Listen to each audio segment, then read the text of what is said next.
Hello everyone, నేను doctor Renuka Ramaraju, senior fertility consultant, 9M fertility, Ankura hospitals KPHP branch.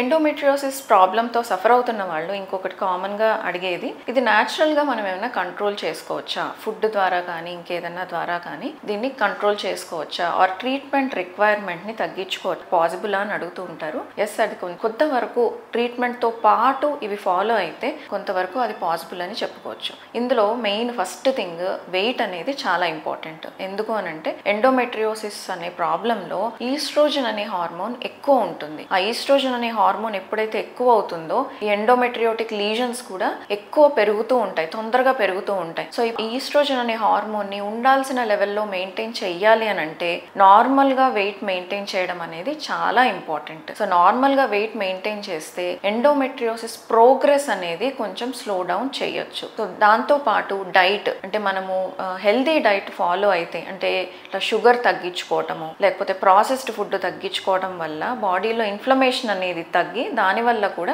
Endometriosis ని control చేయడం ఈజీగా ఉంటుంది. దాంతో పాటుగా డైలీ ఎంతో కొంత ఎక్సర్సైజ్ చేయడం అనేది, ఎస్పెషల్లీ వెయిట్ ఎక్కువ ఉన్నప్పుడు ఖచ్చితంగా ఎక్సర్సైజ్ చేయడం అనేది చాలా ఇంపార్టెంట్. అండ్ స్ట్రెస్ తగ్గించుకోవడం అనేది కూడా చాలా ఇంపార్టెంట్. స్ట్రెస్ ఎక్కువైన వాళ్ళకి కూడా బాడీలో ఇన్ఫ్లమేషన్ ఉంటుంది. ఆల్రెడీ ఎండోమెట్రియోసిస్ లో ఇన్ఫ్లమేషన్ ఉంటుంది. ఈ స్ట్రెస్, ఈ డైట్ ఇవన్నీ సరిగ్గా ఫాలో అవ్వకపోవడం వల్ల ఆ ఇన్ఫ్లమేషన్ అనేది ఇంకా ఎక్కువయ్యి ఎండోమెట్రియోసిస్ సిమ్టమ్స్ కానివ్వండి లేకపోతే సివియారిటీ కానివ్వండి కొంచెం తొందరగా పెరుగుతూ ఉంటాయి. సో ఈ బేసిక్ లైఫ్ స్టైల్స్ ఫాలో అవ్వటం వల్ల మీ ఎండోమెట్రియోసిస్ ప్రోగ్రెస్ అనేది స్లో డౌన్ అవుతుంది, కంట్రోల్ అనేది ఈజీగా చేయడం జరుగుతుంది.